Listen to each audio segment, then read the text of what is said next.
Let's do a show, everybody. I'm excited about this show because we're going to do a deeper dive of what is actually going on in Pittsburgh between Aaron Rodgers and Mike Tomlin and the Rooneys. Brooke Pryor will join us, who covers the Steelers so well for ESPN. Welcome to Inside Coverage. My name is Andrew Siciliano. This is the how and the why, any and everything you need to know about the National Football League. We thank you for watching. We're here Monday through Thursday, and for listening and liking and subscribing and sharing. We're on yahoosports.tv, on all your streaming fast channel platforms, and of course on the Yahoo Sports app and the site. Not just me. That would be boring. That would just be me talking to myself in my home office here in Southern California. Thankfully, if you hear the siren, there's no siren. Then you know it's Jori Epstein as well, live from New York. How are you? I am excellent. How are you, Andrew? I'm doing okay. It's like I said, it's one of those weird Wednesdays where you're just slowly realizing that it truly is December. I know I sound like a broken record with this, but I think all of us in the NFL, if I could explain, and I know you know this and you empathize because we're all part of this. We love our jobs, but it is Groundhog's Day every day and every week. And the season has a cycle to it. Every week has a cycle to it. You know what you're doing on Monday. You're looking at film. You're going back over press conferences, and you get the day after press conferences, and then the Monday night game, and then Tuesday is the quiet, other than Mike Tomlin, and then Wednesday is the start of the new work week and the injury reports and the quarterbacks on the podium. You get my drift. And every day has a rhythm to it. And then all of a sudden you wake up one day and you say, wait a minute, it's week 14? Yeah, it's week 14, and we're here, and now it actually is serious. There are 5 teams that have already been eliminated from the playoffs. You could have 5 more eliminated this week.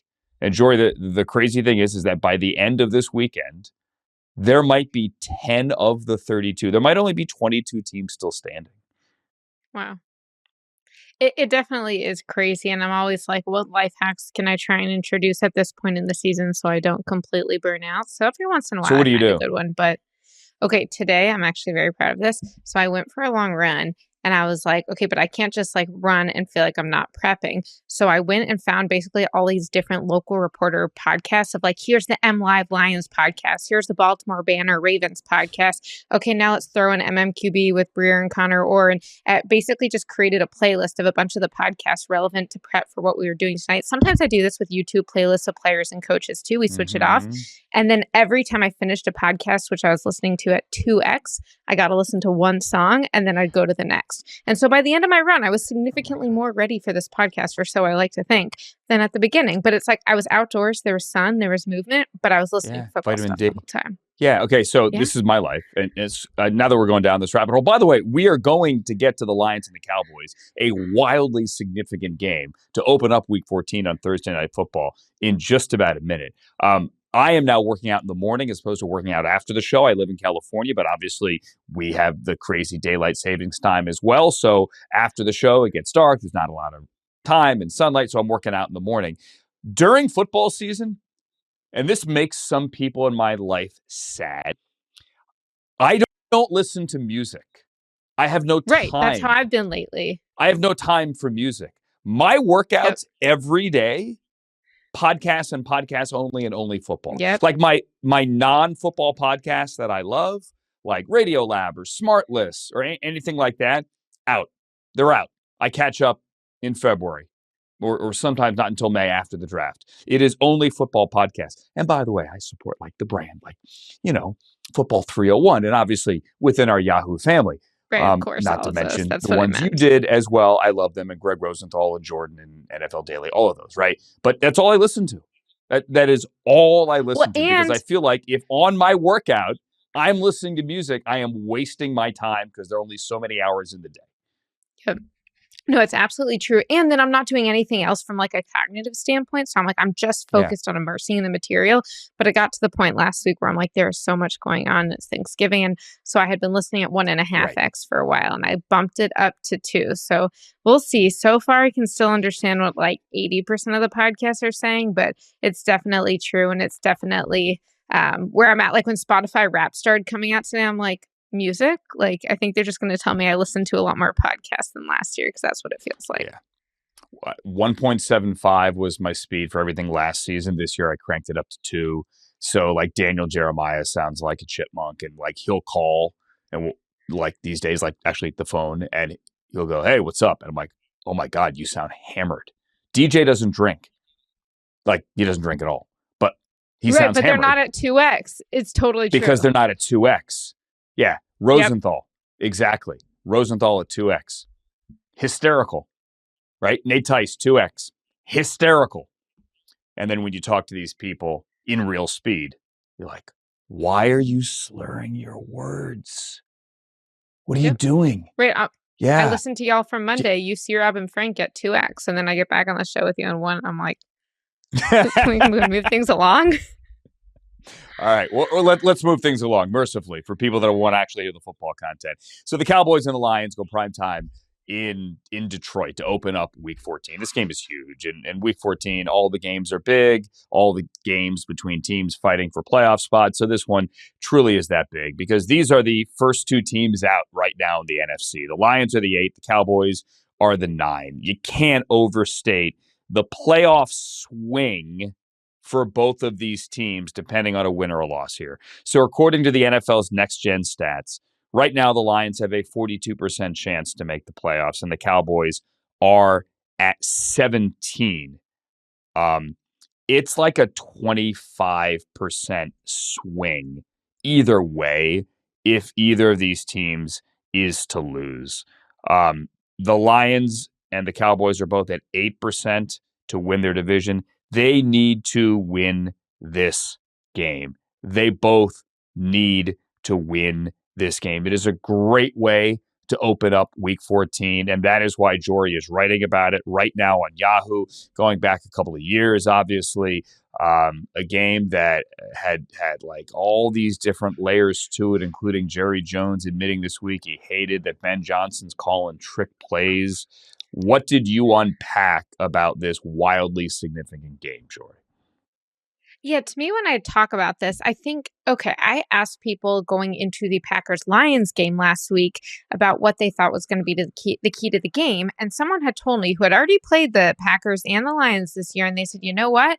I think that the Packers were going to have the ability to make these explosive plays because the Lions are very aggressive on their defensive front. They're playing very press man coverage. And so if they shut you down, they shut you down, but they also are taking some risks there, which allow for explosive plays. And we saw that with Green Bay having quite a few explosive plays, including 2 touchdowns of 20 plus yards from Jordan Love. Now, that is not an anomaly because if you look at the Lions season, if you look at it, you see, well, actually, despite the Lions having a decent defense and having an above average defense, they're really rough when it comes to explosive plays and particularly explosive passes. They rank 5th worst in the league in terms of passes of 20 plus yards allowed. And so when you look at this, you say, okay, well, Dak Prescott's coming to town with CeeDee Lamb and with George Pickens, and all of a sudden, last week, the Chiefs played a similar style of defense. That's what these people I'm talking to are saying. Well, you know, the Chiefs tried this. They tried that aggressive mindset. And what did they do? Dak and CeeDee and George just burned them. And Dak was able to escape from some of the pressure. And so to me, when I look back at the 2023 Cowboys-Lions game, I say, yes, that play in particular is probably not going to be repeated when the Lions are making contact with Dak in the Cowboys end zone. It's about to be a safety. He escapes from the sack and instead throws it, I think it's 41 air yards downfield to CeeDee Lamb. And then all of a sudden it's the rest of the 51 yards for a 92-yard touchdown. But that degree of big play is likely going to be the Cowboys' best recipe to beating the Lions because the run game's going to be difficult against this team. And the little plays, the chunk plays might be difficult, but they're going to give you opportunities and you got to take it. Yeah, and the Lions, for the most part, are shutting down the run. I don't think they've allowed an opposing running back over 90 to 95 yards. Certainly no one's gotten to 100 this year. So Malik Davis had the long touchdown against the Chiefs on Thanksgiving. Javonte Williams has been a revelation. He's kind of the guy we saw at UNC. The guy that you saw there for a brief glimpse in his rookie year in Denver. He's back. He's healthy after the injury, and they've been really using him well. That touchdown you mentioned, the long one, Dak to CD, it's one of those highlights because that you remember from 2 years ago, because CD basically could have walked the last 40 yards. Everyone fell down and he walked those 40 yards. It was one of those wow moments. And Dak was able to hit it. George Pickens is now the number one, though, as crazy as that sounds. He's the guy waiting to get paid, and CD, even with the big contract, has kind of taken a back seat, yet they both played a significant role a week ago. Did you see Hard Knocks, by the way, last night? Putting you on the spot. I need to watch it. It's on my to-do list tonight, so catch me up, Andrew. Totally fine. So the NFC East is the in-division Hard Knocks this year. Last year they did AFC North, I beg your pardon. I thought that was cool. Not just because I got to hear my play-by-play calls on it. That's not why I watch, but it was cool. It's a great division. NFC East is also cool. There's really good behind-the-scenes stuff there with Nick Sirianni and with Brandon Graham and a lot of, I thought, insightful moments from last week. Jalen Hurts going up and down the sideline, showing accountability, owning his mistakes. The fumble on the tush push where the ball got stripped out, and then a miscommunication with Devontae Smith on a third down slant where he thought Devontae was going to sit down.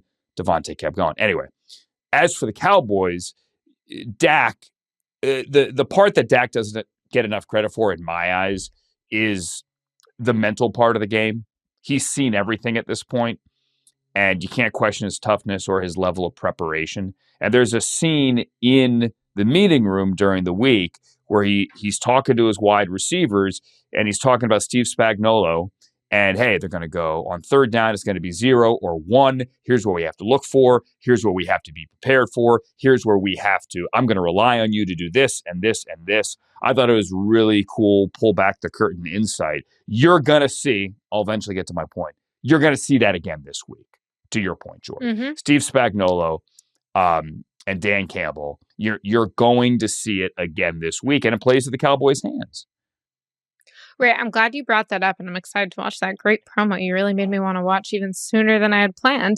But I do think that when it comes to it, one of Dak's strengths that I think is underrated, which is basically what you're saying, but a little more specific, is that when Dak sees a likely flag down the field, he is like, I'm throwing that, whether that's a free play, whether that's a DPI. And we saw with George Pickens and CeeDee Lamb last week, they were both drawing multiple DPI flags. And so I think that that is something that Dak even said on the record this week when he was talking to reporters, is he's like, look, there are going to be opportunities for us to get the calls for DPI from the officiating, but my receivers need to be physical, because if you're not physical and they are, they just think, oh, well, the receiver lost the play. And I think that that's going to be really interesting, both for CeeDee Lamb and George Pickens. Also because George is a little more physical in terms of his like general style, but CD's shiftiness kind of invites that physicality coming toward him.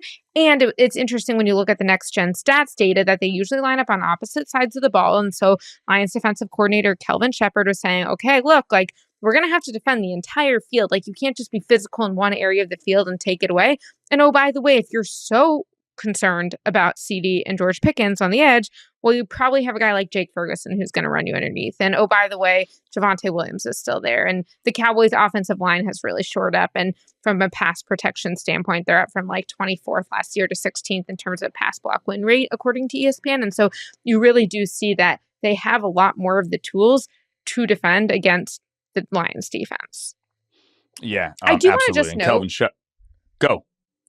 Yeah, I do want to just note, though, that because I mentioned the 2023 game and I wrote about it in that article, it is worth noting that a year ago, the Lions came to Dallas and they just destroyed the Cowboys. It was 47-9. It was Jerry Jones' birthday. The Cowboys couldn't stop them. Dak and CD couldn't do much of anything. And it was a totally different game. So I'm not trying to whitewash that fact and say that this is an obvious outcome. My point is not that 2023 is likely what this game is going to look like. It is that the recipe the Cowboys used in 2023 is the same recipe that is likely to give them the best chance of success this year. But we've seen it go the other way. Yeah, totally. Sorry. Both the Cowboys and the Lions gave up 4 touchdown passes last week, so it's not as if they're not susceptible here. Injuries, Amon-Ra St. Brown, game time decision. He's officially questionable, but the Lions people, those that cover the team, are saying game time decision. That is huge. You already know that Brock Wright, look, they're banged up. Laporta, Brock Wright, so on and so forth. Terrion Arnold goes on IR this week. There's your injury list there for the Lions as we go to air here on Wednesday evening. The Cowboys defense, despite giving up those 4 touchdowns to Mahomes last week, does deserve credit. And I wanted to put just some data to what we've been saying. Wow, the Quinnen Williams trade really turned things around. Since the trade, the Cowboys are 3-0.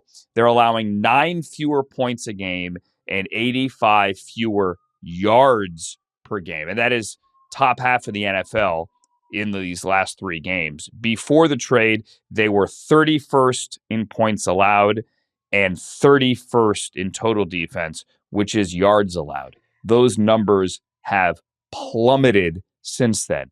And it's not as if they're playing tomato cans, especially last week with Mahomes and the Chiefs. So this game is huge, and I was struggling to find my numbers before because I thought I'd written them down. I have them here about how much of a swing this game truly means. So the Lions' playoff chances sway by an NFC high 37% in Week 14. Cowboys right below, they could go 25% delta here. Cowboys right now are 31% chance of making the playoffs with a win. With a loss, they're down to 6. With a win, the Lions are 59% chance to make the playoffs. With a loss, they're down to 22% chance to make the playoffs. So this game truly does mean that much. I want to tap the base real quick here on Deshaun Watson as well, because my phone blew up. I know, Jori, your phone blew up. Everyone around the league, their phones blew up today when the Browns made the announcement, as Kevin Stefanski was stepping to the podium around 11 a.m. Eastern, that they are opening the 21-day practice window to return from IR for Deshaun Watson. They have until Christmas Eve, go figure, to activate Deshaun Watson, and then the earliest he could play potentially would be their Week 17 game. Not the earliest. He could play this week, but he's not going to. But the latest, I guess, he could play would be Week 17. I just want to pump the brakes here because a lot of people just went, oh my God, they're going to play Deshaun Watson. They might, but that doesn't mean that they are. What it means right now is that a guy, and his teammates like him, by the way, regardless of what you think of him, and you're obviously allowed your opinion, totally respect that. People have strong opinions about him. But this guy's worked really hard, and they're telling him your hard work pays off. You can come back to practice. You can put a helmet on and shoulder pads and go out there and throw. He's just doing individual stuff this week. He's just throwing to guys. That's all he is doing. Maybe next week he could do some scout team stuff. Stefanski was asked about that today. Yeah, it's a possibility. But this idea that by opening this window, it means Deshaun Watson is going to play a game at home against the Steelers Week 17 or on the road against the Bengals Week 18, there is no guarantee that is going to happen at all. Is it a possibility? Yeah, maybe. Might be. Never say never. I mean, opening this window certainly opens that chance. But all this is the next step. I tell you right now, if Shedeur Sanders, Jori, plays lights out in the next couple of weeks, Deshaun Watson's not going to play. You're going to keep playing Shedeur Sanders. Does this put more pressure on him? I don't think so. It's just something they're doing. Yeah, Andrew, you made a lot of great points, and it's so valuable having the context from someone like you who is around the team as often as you are to help kind of break down what the Browns are thinking about this and what the reality is. First, I just want to note that on the comment of Deshaun's teammates, that was really surprisingly evident to me when I visited the team during training camp, and I was asking the young quarterbacks and different guys and even some of the defenders, hey, like, who's helping you with this? Who's teaching you that? And it was Deshaun. I was like, oh, is Joe Flacco speaking up in the quarterback room about A and B? And they're like, well, actually, Deshaun's the one who said this that I then integrated into this red zone drill the next day in practice. And so I agree that he is definitely a controversial figure, but in terms of his role in the building, I was surprised how engaged and well accepted he was when I went there for training camp.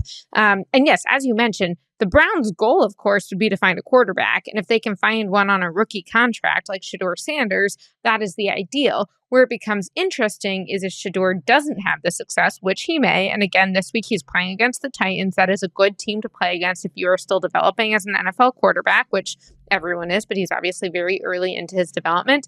What's interesting on the practice note is I haven't been to a Browns practice that Deshaun's been at recently, but I remember when I went to David Mulligetta is Deshaun's agent, and he has all his players down in Austin, where he calls it a pros week. He's changed the name over the years in the summer, and I went one year, and I was like pretty shocked at Deshaun's practice level, and I want to say this was after he had played his last game for the Texans, maybe going into his last year with the Texans.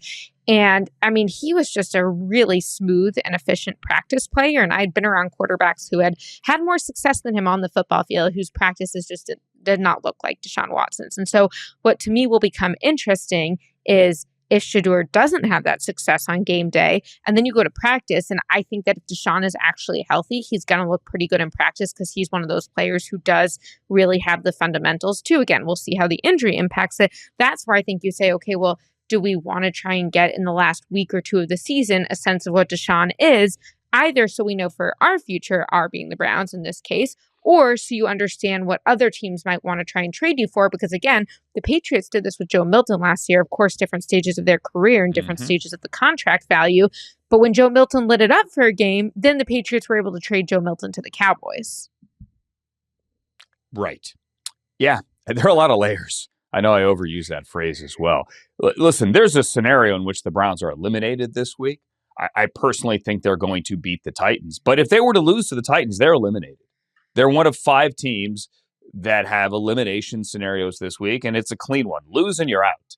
That's it.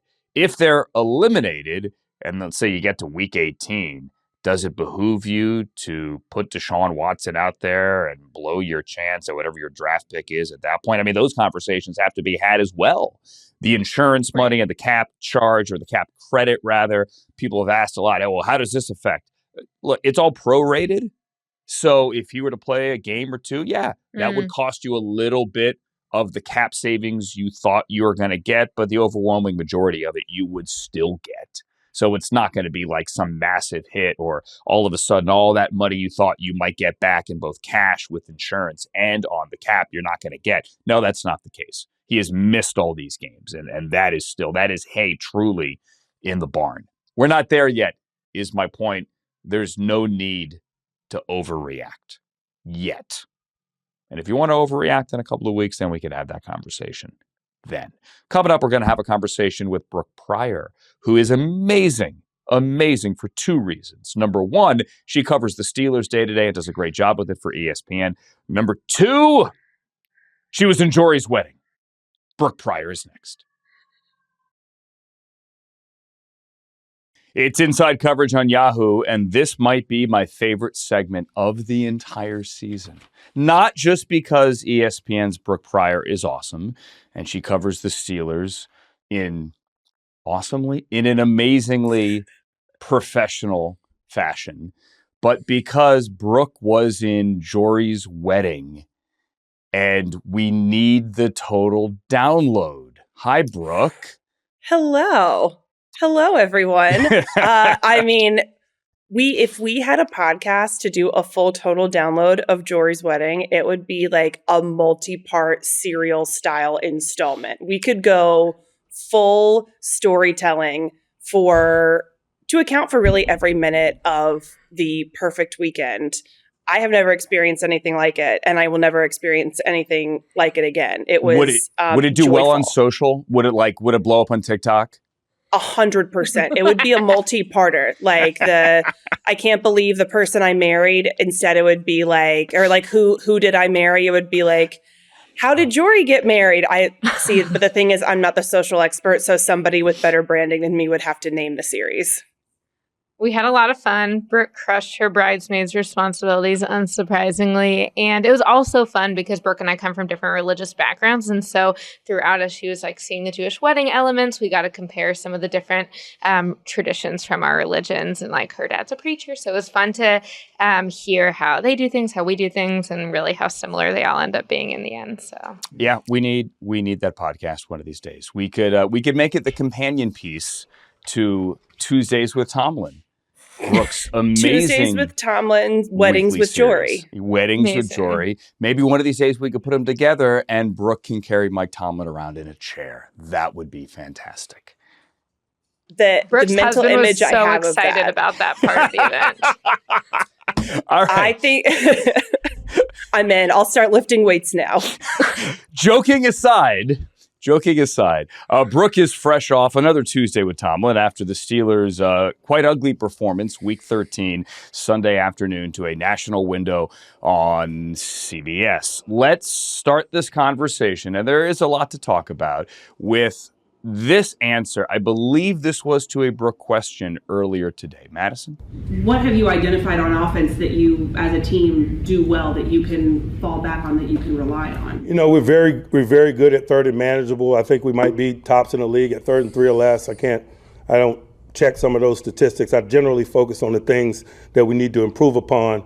But we've been really good at 3rd and manageable, and so if we work to stay in those down in distances, we give ourselves a chance to possess the ball more than we have, as an example. Defensively, we certainly have done a nice job in general at taking the ball away. Culturally, we know what a big component of the game that is, and so what can we do to fortify that component of our game again this week to make sure it's an aspect of our portfolio as we work to engineer victory, just to name a few. But again, like, you know, when you're trying to be great, when you're trying to win games this week, you better be focused on things that you need to fix first and foremost, and not seeking comfort relative to the things that you do well or you've done well. There was a longer answer there as well where he was talking about the booing and said he respects people that boo him. But, Brooke, that's kind of great because it reminded me of Office Space a little bit. And I was kind of like, hey, so what would you say you do here? And, or more importantly, at this point in the season, Mike Tomlin, what would you say this team is good at? Because they're kind of struggling right now. Yeah. And my first thought when he brought up was 3rd and manageable. My thought was, I don't know that that's what you want your identity to be. And maybe that's not what he was thinking of when he answered the question. But my first thought was like, if that's your go-to, like, well, we're good at converting 3rd and manageable. I don't know. Maybe you should want to be good at like getting first downs, having explosive plays, having a strong run game. Like there's so many things, but he's right. Like those are not things that they do well. I haven't checked the numbers yet to see what they are on 3rd and manageable, but I know they haven't been great, at least at 3rd and not manageable, because I've seen a lot of 3 and outs this season, just as I have the last 5 seasons that I've covered the team, 6 seasons I've covered the team. I mean, this is an offense and, quite frankly, a team in general that does not have an identity. And this has been the case so many years. It feels like no matter if you change the coordinators, if you change the quarterback, if you add defensive players, like you added Jalen Ramsey, it still comes back to they do not have a consistent identity. And to me, this is the first year that their record reflects that at this point in the season, being 6-6, because in past years, we talk about Mike Tomlin never had a losing season. They find a way to get to the playoffs, and their record can sometimes look better than the kind of wishy-washy team that they have put out there, the wishy-washy identity they've put out there. But this year, it kind of feels like, no, they are a 6-6 team, and there's nothing that they do really well. And that's why his answer is, well, we convert on 3rd and manageable. That just kind of feels like a participation trophy thing to be good at this point. Well, Brooke, I think it's fitting that you mentioned the identity and then you mentioned 6-6 because when y'all asked Tomlin during the Tuesday press conference about the identity, he said, right now our identity is 6-6 and I don't like it. Another thing that he kind of mentioned with that 6-6 is that when he hears fans booing him and more specifically saying fire Tomlin, he said, in general, I agree with them. And then he went on to explain. So take us through that answer and how surprised were you that at least at the beginning of Mike Tomlin's response to that question, to people saying fire Tomlin, he said, I agree. Well, I can tell you that if my eyebrows were capable of moving, they would have been in my hairline because I was really surprised to hear him start out by saying, in general, I agree.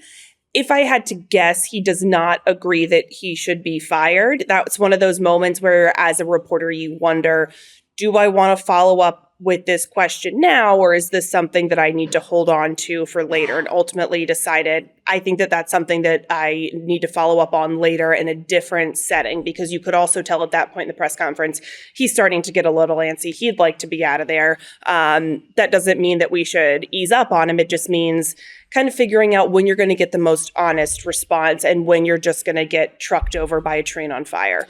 But I think that I am not surprised that he said he shares in their frustrations, right? He said the same thing after the game. But I think that at this point, it feels like his words are starting to feel more hollow in a way that he's relying on a lot of the same tropes. He's saying the same things over and over and over again, and nothing is changing on the field. And some of the funny Tomlinisms that he used to use, or some of the things he used to say, that you kind of just say like, oh, that's just Mike Tomlin. Like, he's winning. It's fine.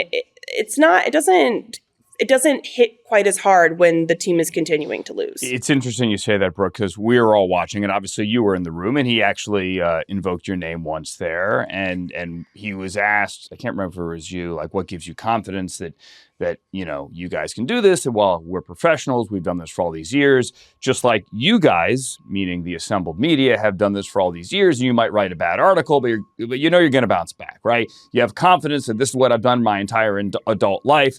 I know that I'm going to bounce back. At the same time, though, I agree with you. It kind of had this, well, I don't know what else to say, guys. Like, I heard it. Yeah, here's where we are. I like, what else do you want me to say?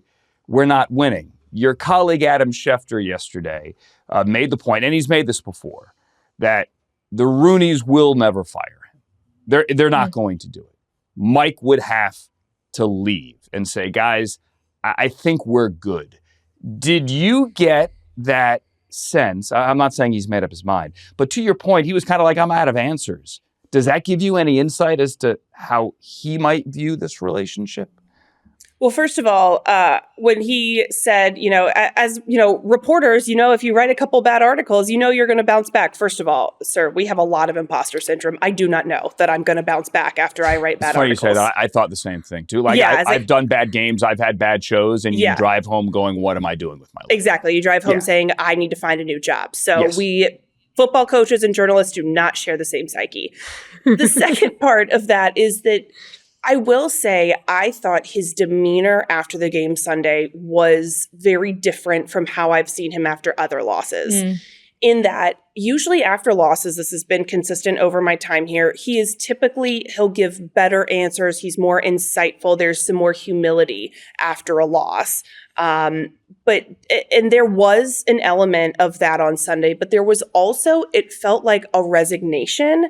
I felt like I heard emotion in his voice. His eyes looked kind of glassy. I don't want to say that he had been crying or that he was on the verge of tears, because I don't think that we would see anything like that after a game, but it did feel like there was some kind of shift.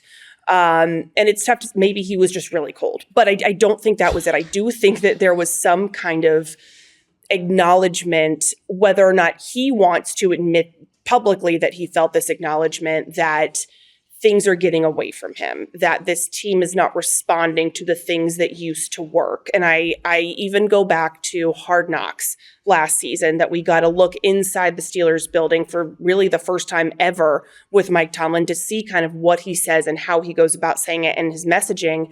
And I think about before the Baltimore game, I think it was either the second Baltimore game or the wild card game, when he was talking to his staff about how do we get this team to believe that they can beat the Ravens. And he said, well, I read in a book that we have to show players that they're capable of doing this. So we are going to show them clips of them making these plays in the past, and it will tell them that they can do it in the future.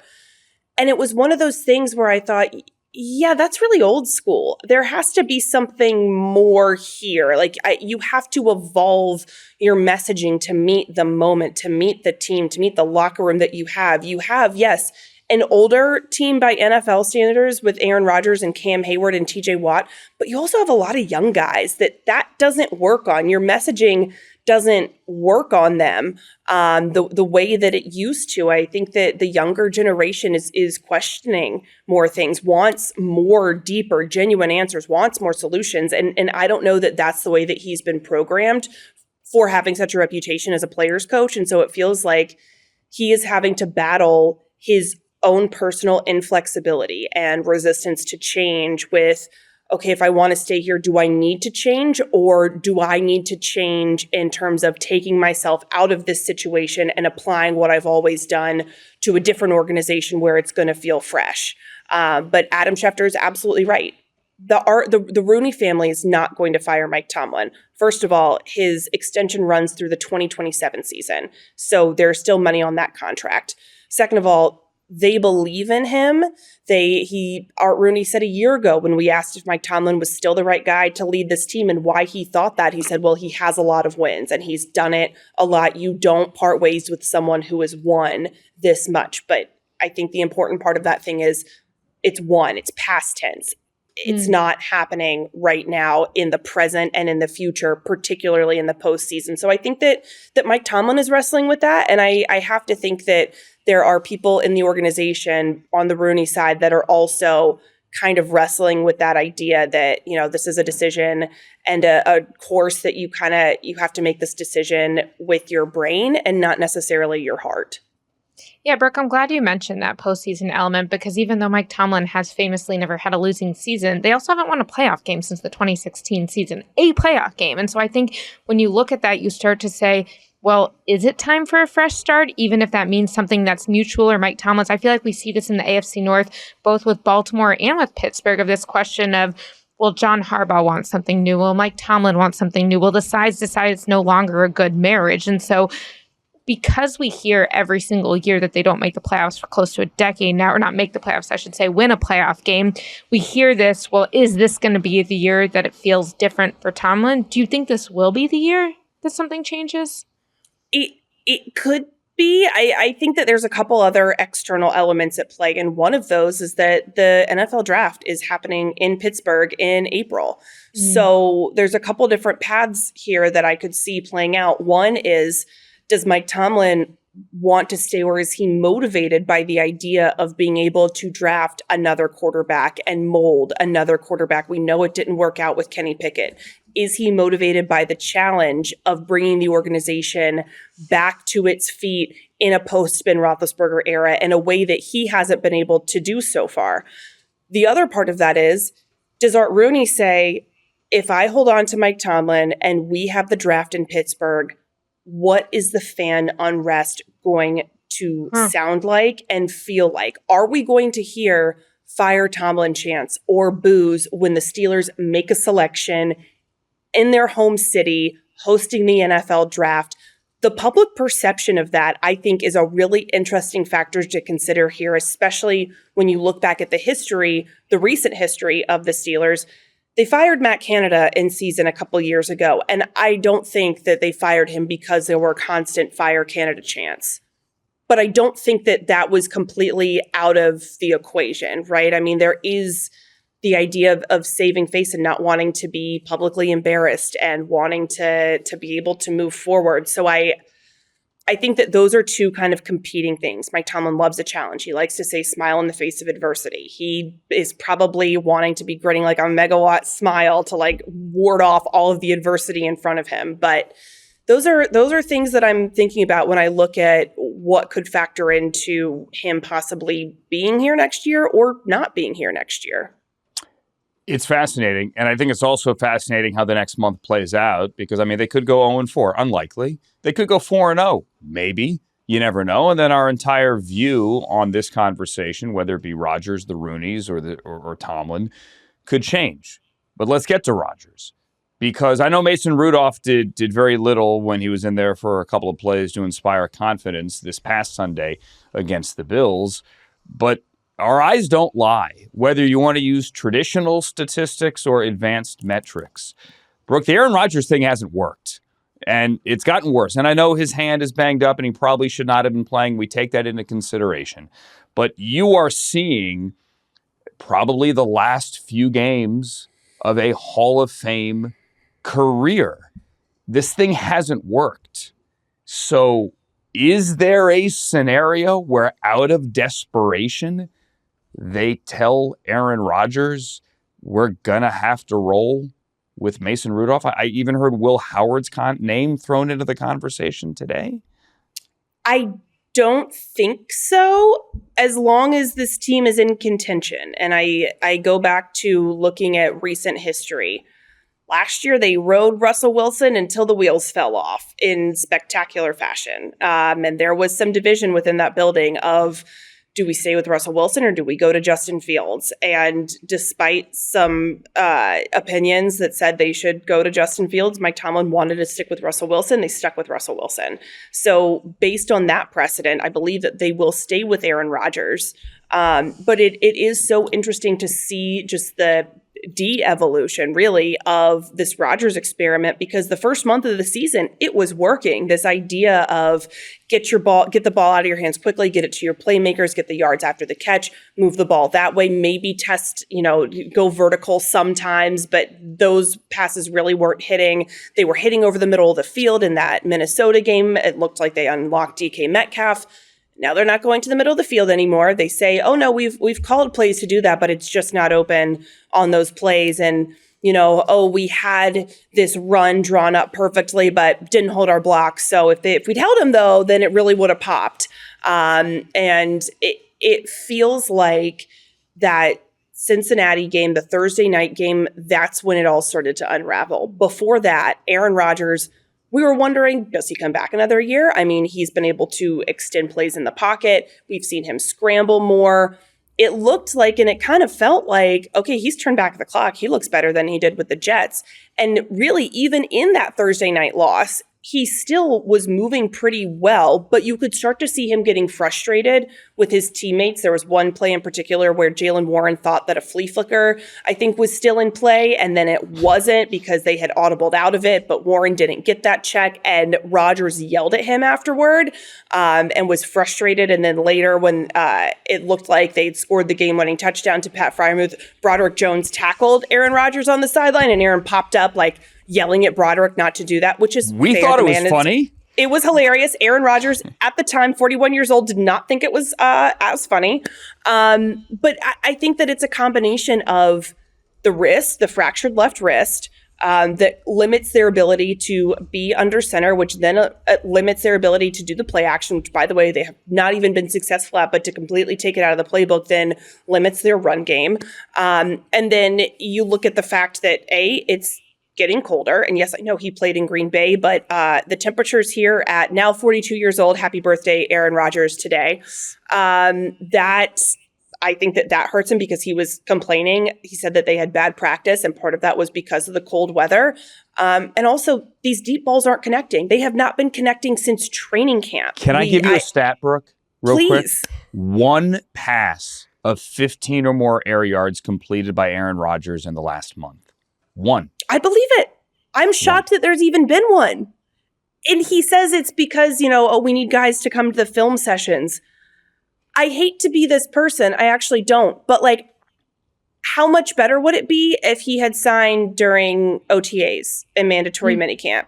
Would those months have made a difference? Yes, I know you had a session with DK Metcalf in California, and then you hosted some of your pass catchers in Malibu over the summer. But would there be better chemistry? Would you be more successful at those deep balls if you'd had those extra months to work together?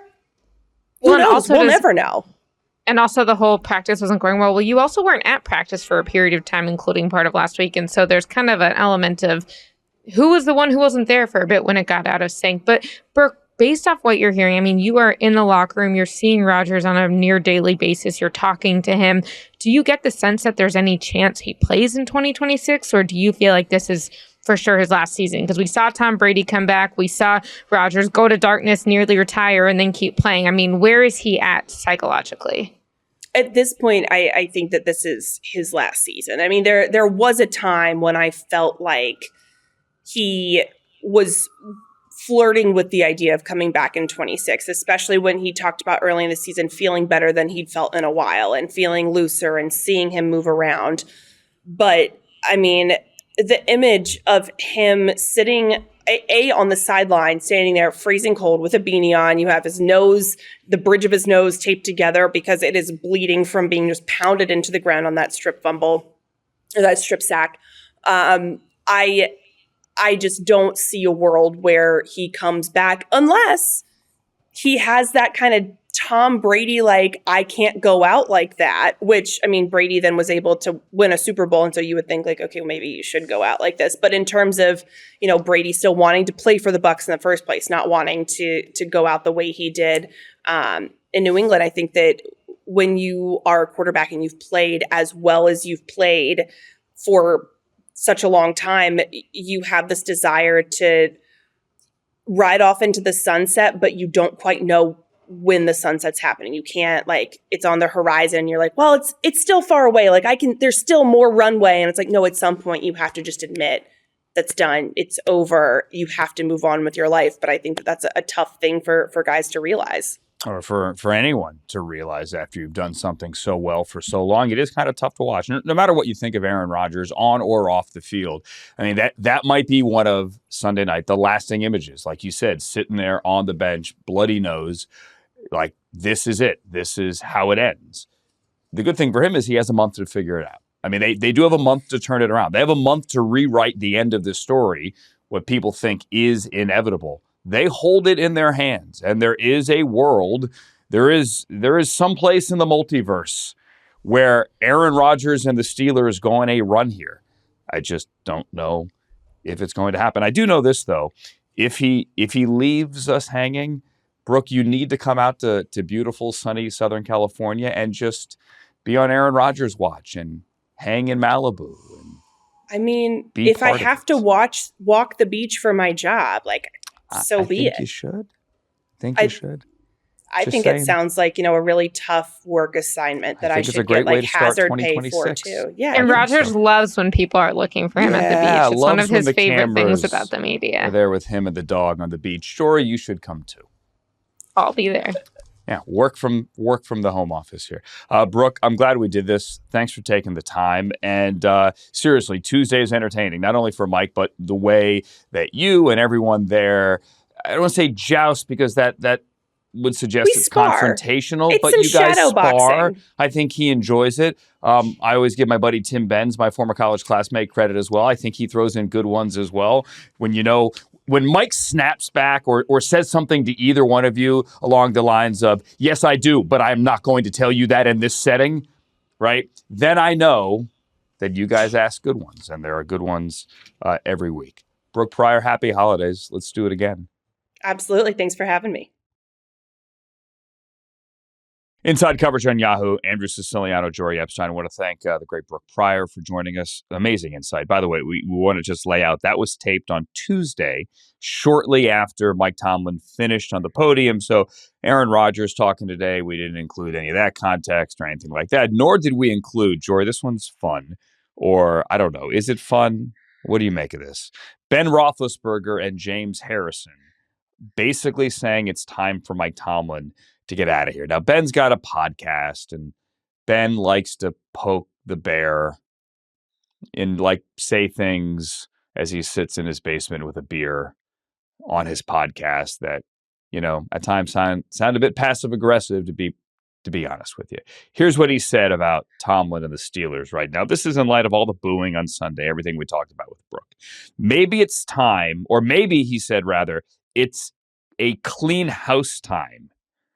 I like Coach Tomlin, I have a lot of respect for Coach Tomlin, but maybe it's best for him too. Maybe a fresh start for him is what's best, whether it's in the pros. Maybe go be Penn State's head football coach. You know what he would do at Penn State? He would probably go win national championships because he's a great recruiter. The headline will be Ben Roethlisberger urges Mike Tomlin to take open Penn State job. I don't know that that's really what he was saying, but what do you make of him going, yeah, you know what? Maybe it is time. Initially, out of context, if you don't follow Steelers history, you're like, oh, the last quarterback to win a Super Bowl with the Steelers is saying that the head coach, who he won the Super Bowl with, should go. But when you actually take a look at this and you think about the context of, as you said, Andrew, what Big Ben has said through the years, Ben has not been afraid to criticize Tomlin. He has not been a pro-Tomlin source of support consistently through recent years. I mean, you go back to 2023 and the Steelers are struggling at the end of the year. And Ben is saying, Steelers tradition must be done. And it's like, is Steelers tradition done or is your time in Pittsburgh done, Ben? And so I think that there are some owners in the league who listen to some former players. I spent the first 7 years of my career in Dallas. Jerry Jones was often asked on radio about what Troy Aikman said, about what former players said, about what Des Bryant said, and different players had different degrees of stock with him. But that was also a market where the owner was going to be asked about this a day or two later when it was still really hot. By the time any of the Rooneys are asked about this, the dust will have settled, and I don't think that Ben is actually influencing their decision. So do I think it's somewhat interesting? Yeah, in a vacuum, but I think once you add the context, to me, this is not new as it relates to, are we in a different place with Tomlin's job security or desire to be in Pittsburgh? What Tomlin said at the podium on Tuesday that we talked to Brooke about I agree in general with fans booing me, that was new.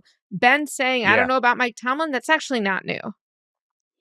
Ben used to, during his playing days, do a weekly local radio spot, and sometimes there was passive-aggressive news from his local radio spot. Then he stopped doing the local radio spot. There was also there's a period like 10 years ago where he blocked everybody on social media, like everyone in the national media. He just blocked them. All of us at NFL Network looked at Ben Roethlisberger's Twitter one day, and we were all blocked. But then a couple of months later, we were all unblocked. Maybe Ben wasn't running his Twitter account. That's totally a legitimate explanation. So I don't know. He's Ben Roethlisberger. There is certainly some weight with his words. And he didn't say, hey, Mike Tomlin's got to go. That's not what he said. He kind of said, look, maybe it's run its course. And candidly, there is a shelf life for any head coach. Mike Tomlin, it's almost been 20 years. And I remember Brian Billick and I had a conversation about this years ago. He has said this both on and off the air. A guy that won a Super Bowl and a guy that after a decade, the Ravens went, you know what, it's time for something new. And since then, it's been John Harbaugh. Where Brian has said, after a while, your message runs stale with any room and you need a reset. Like, we're not going to see Tom Landry 29 years anymore coaching one team. And by the way, that needed a reset as well. That had run stale. It had. Everybody knows that. So these are long tenures. I mean, it's Tomlin and Harbaugh. People in Baltimore are frustrated as well, by the way. The Ravens have gone on a little run despite the loss on Thanksgiving night. People in Baltimore are frustrated there as well. That's why this game is so interesting, Ravens and Steelers this week. Yeah. Because for very different reasons, you're kind of looking in the mirror to a degree as to organizational future beyond this very disappointing season. The difference in Baltimore is you still have Lamar Jackson, but his play has been frustrating. Let's put it this way. But they're in a better situation quarterback-wise in Baltimore than they are in Pittsburgh. Certainly. Because this year, right. Looks like after the next 5 games, they're going to just have to figure it out. You want to move on? Something else you want to say? Because I've kind of took the air out of that one a little bit. No, I think the end of it would just be that's why. I mean, I'm going to this Steelers-Ravens game in Baltimore this week, and I am really interested because in addition to it being the current division leaders, they have the same record. Whoever wins this game will be in first place in the division. I also think there's an element of whoever doesn't win the division might not want to stick around anymore. And if you win the division, but then you just get blown out in the playoffs after you limp to the division title, that also might impact something. So it seems like a lot for both of these coaches to make a move, but it seems like based off how the next few weeks go, at least one of them truly could. And look, Andy Reid, there was a time when it was no longer meant for him to be in Philadelphia anymore, but everyone knew he was a good coach. And so then you say, all right, let's get somewhere else. Let's get you a quarterback. Let's mix it up. We talked about Mike Tomlin and Jackson Dart on the show yesterday. So I don't think either of these coaches are going to be short on coaching opportunities, but that doesn't mean that at least one of them won't want a fresh start.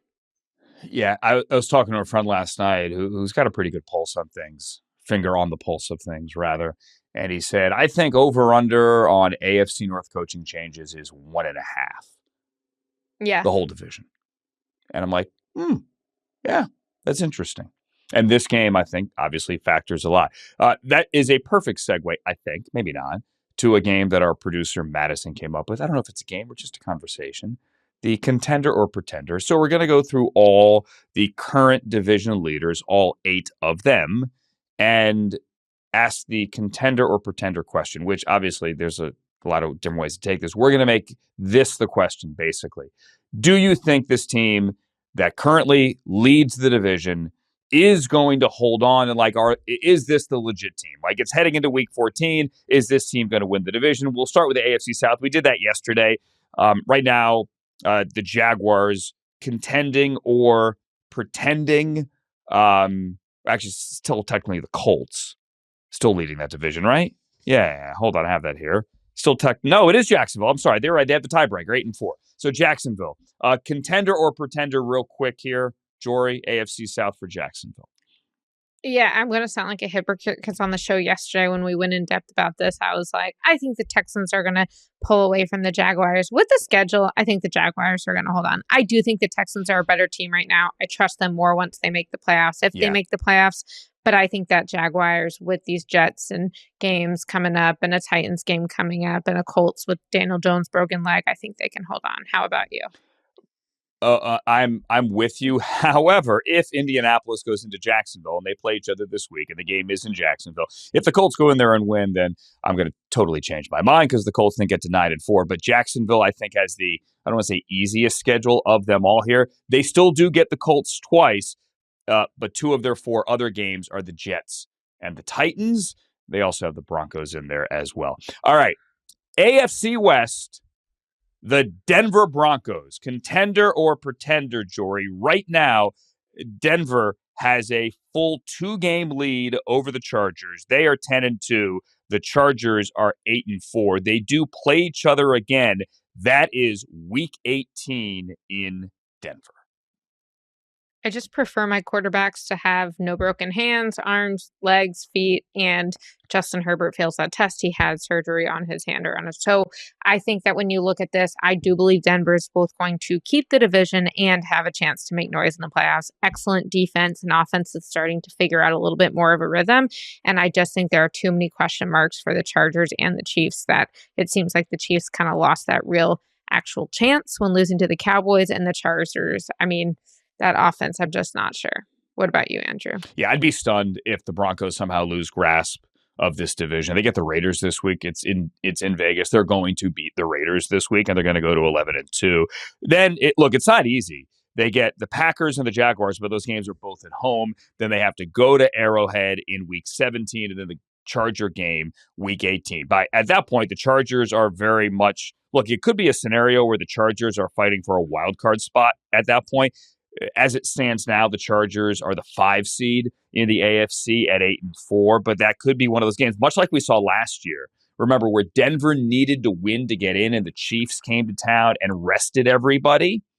That could be one of those games where the Chargers come to Denver and the Broncos rest everybody because they already know what their seeding is going to be. They would have already won the division, almost certainly would have won the division by then. A lot of it depends on what the Patriots do. At that point, you could have the Broncos and the Patriots battling for the 1 seed atop the AFC, at which point Denver truly does have to play everybody. Right now, they're both 10-2, the Patriots and the Broncos, but Denver has the tiebreaker. They're both 6-2 in conference record. So, I mean, who knows where that one's going to go. AFC East, Patriots. And they're on a bye this week. If the Patriots come back from their bye and beat the Bills, at which point they would have swept the Bills because they beat them on the Sunday night week 5. This game is in New England. Then the Patriots are 12-2, and they could win the division next week. So I think we both agree they are not a pretender. They are a contender, and they're going to win the division.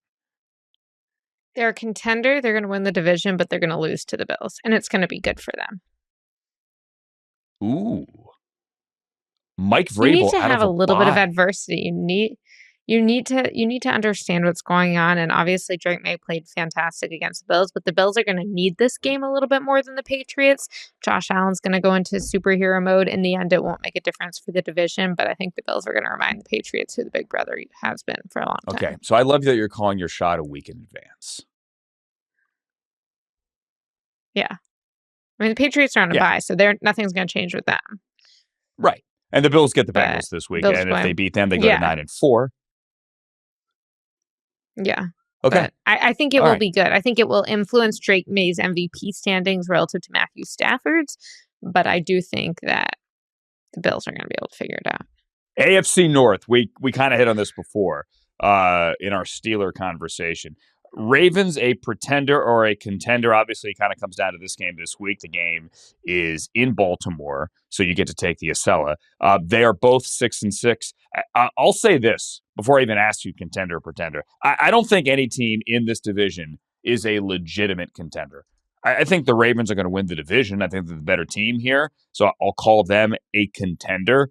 But I don't remember the last time where we were heading to the postseason, and a lot could change in the last month, I realize, where I said, or anybody said, yeah, I don't think the AFC North makes any mark whatsoever in the postseason. I don't think the AFC North, either of these two teams, scare anybody. Granted, the Ravens have a defense where if the defense shows up on a given day and Lamar Jackson, then sure, maybe. But I don't know that the AFC North makes any difference, Jori, in the postseason this year. Yeah, I don't think they do. I don't think they have any wins in the postseason. I think whoever wins the division is exactly who the rest of the AFC will want to play in the wild card round. And if anything, if you told me right now, who are you most betting on to win a game in the playoffs, if everyone made it, it would be the Cincinnati Bengals. And it's not just the recency bias of what they did against the Ravens. It's the fact that not only did the offense look even better with Joe Burrow, but I feel like the defense got a new life and really felt that juice on his return. So I don't trust either team. Now, I think it would be more fun for the storylines if like the Steelers win this one, keep it competitive for a little bit longer, show Aaron Rodgers has got a little bit left in the tank every once in a while. I mean, he did say he might be able to go back to playing under center this week. He might be able to take off some of that protection on his broken left wrist, but we'll see. It's definitely not going to be a game where either quarterback is playing at the peak of his career. All right, let's get to the NFC. NFC East, the Eagles lead the division. The Eagles are 8-4. They split with the Cowboys, beat them at home week 1, lost 2 weeks ago on the road in Dallas. If the Cowboys win on Thursday night, they get to 7-5-1. So they've played one more game, obviously, ahead of the Eagles and their game coming up this week. They'd be one back in the win column. Eagles, pretender or contender for the NFC East?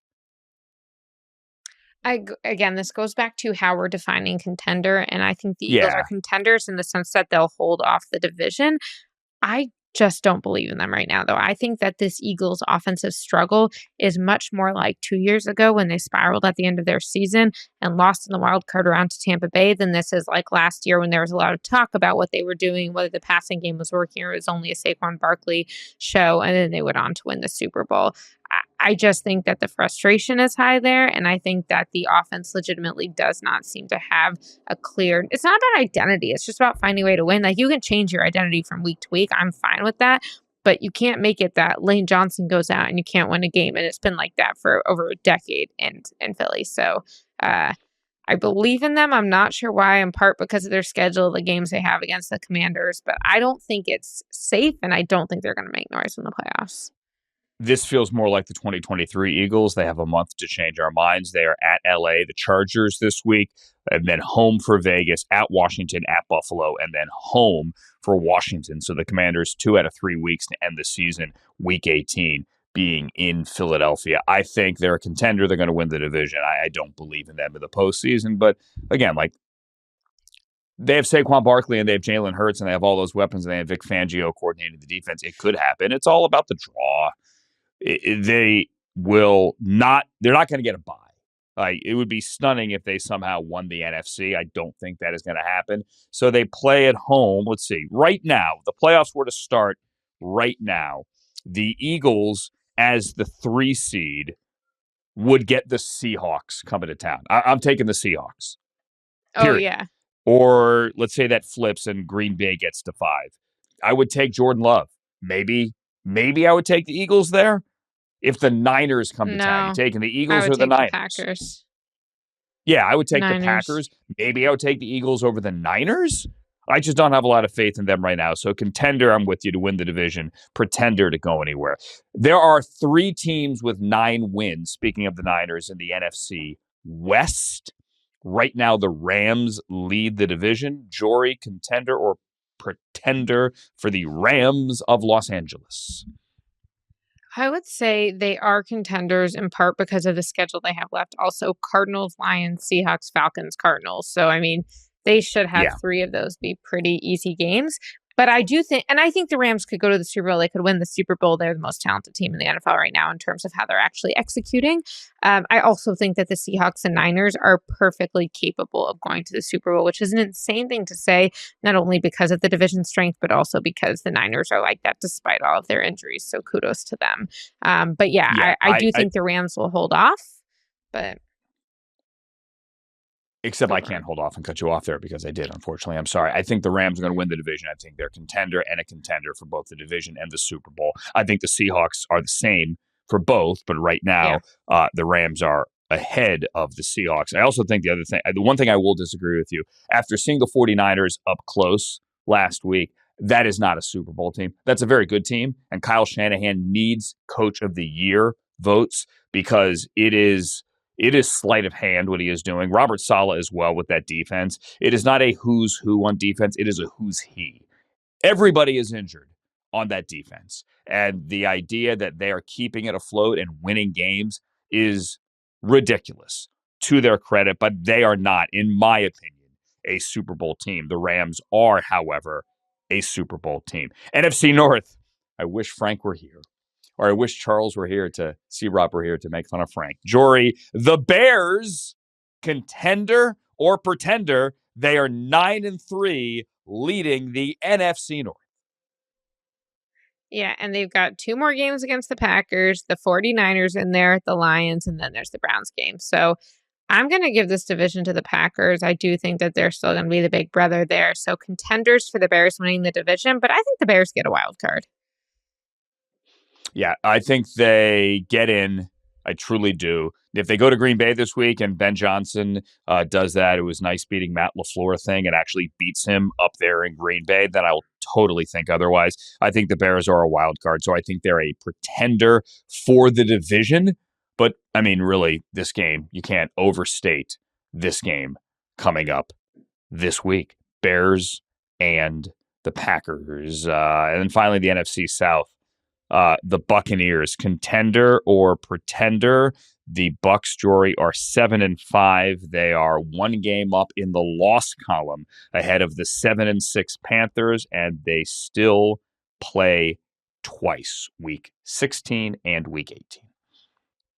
Yeah, I'm really glad we're having this conversation because I think the Panthers can steal it from them. I think they're the ones trending in the right direction. I think that defense is strong. Dowdle, Bryce Young has found a good rhythm. They've got Ted McMillan coming up. I really do think that they have built this in a sustainable way, and I trust the Panthers. Again, are they ready to make noise in the playoffs yet? I don't know about that, but I think they can win this division. Yeah, I think they can as well. I think the Bucs beat the Saints this week. They get to 8-5, and then the Panthers come back, one back in the loss column and one back in the win column before they get them again in a couple of weeks. I'll be honest. I think the entire division is pretending. I don't think any team from this division gets in and makes any noise. Obviously, who am I to tell Baker Mayfield he can't go win a game? I'm sure that'll be used against me later. I love him, but I don't know. I don't see the Bucs are kind of getting healthy now. Mike Evans, maybe. Bucky Irving, yes.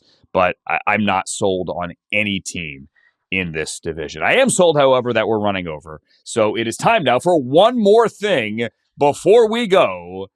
Jori's is about a birthday party-ish.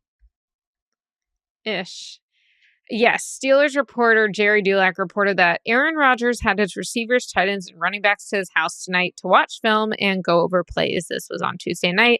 Ben Skoranek brought a decorated cake, and the players sang happy birthday to Rodgers, who turned 42 on Tuesday. I do love using the birthday as an excuse to get people to do what you want to do. Hey, come over, it's my birthday. In fairness, it sounds like they had film sessions at Rodgers' house previously. This one just happened to include a birthday cake, but nonetheless, a birthday party with film session. We love to hear it. Let's see if it works against the Ravens. Yes, and so we can answer the question now. Someone did come to Aaron Rodgers' birthday party. This is not Bo Callahan, nor ayahuasca Bo Callahan. This was a nice little gathering here for everybody on a Tuesday night in suburban Pittsburgh, and I think it's cute that Benny brought the birthday cake. They are BFFs. They have I'm told, bonded on their love of wired headphones, among other things. I'm not kidding. So, love me some Ben Skoranek. And I'm glad Ben brought the cake. True story. I read that somewhere. I can't remember where. I don't remember where. I don't think it was like some with TikTok Aaron joke. Rodgers and DK Metcalf bonding over whether or not they could flush their shared toilet at night during training camp. Yes, when they shared the dorm thing. Yeah, that I don't need that imagery, but thank you for that. My one more thing. I had predicted a couple of weeks ago, and it blew Charles Robinson's mind, that the Cowboys and Chiefs on Thanksgiving, that game was going to set the all-time viewership record for an NFL regular season game. The previous record was 42.1, and I said it was going to break it. And Charles was like, oh my, wow, that's bold. Like, it's going to happen, and it's going to be a landslide. And guess what? I was right. The Chiefs and the Cowboys got 57.2 million viewers. 57.2 million. It didn't just break the previous record for most viewers in a regular season contest. It destroyed it by nearly 30%. Just for a little context here. Last year, the Super Bowl, the most watched show in American television, as it is every year. In 2024, when the Chiefs and the 49ers played, so that's February of 2024, it got 121 million. That was 2024's most watched television program. The number 2 most watched television program in 2024 was the NFC Championship game, the Niners and the Lions, the Dan Campbell go for it on fourth down, that game. That game got 56.6 million. And then the AFC Championship game earlier that day got 50.7, the Chiefs and the Bills. Wow. So the game on Thanksgiving. Just the Super Bowl. Between the Cowboys and the Chiefs, exactly, got more viewers than conference championship games in 2024 and the only television show, period. And that includes the Oscars, the Grammys, the State of the Union, presidential debates, anything that got more viewers last year than that Thanksgiving game last week was the Super Bowl. That's how many people watched. That is absurd. And to that, we say great work by Mike North, the VP of Broadcasting and Scheduling for the NFL. And also, it'll be interesting if this keeps up, if they ever have people doing what they do for Super Bowl commercial spots for Thanksgiving commercial spots, because these games are going to have people watching. Yeah. I mean, Post Malone at halftime. They're doing it big. Obviously, it's Dallas, and Post Malone has the connection here. His dad used to work for the team. He used to run around as a little kid on the field there. So that was an easy get.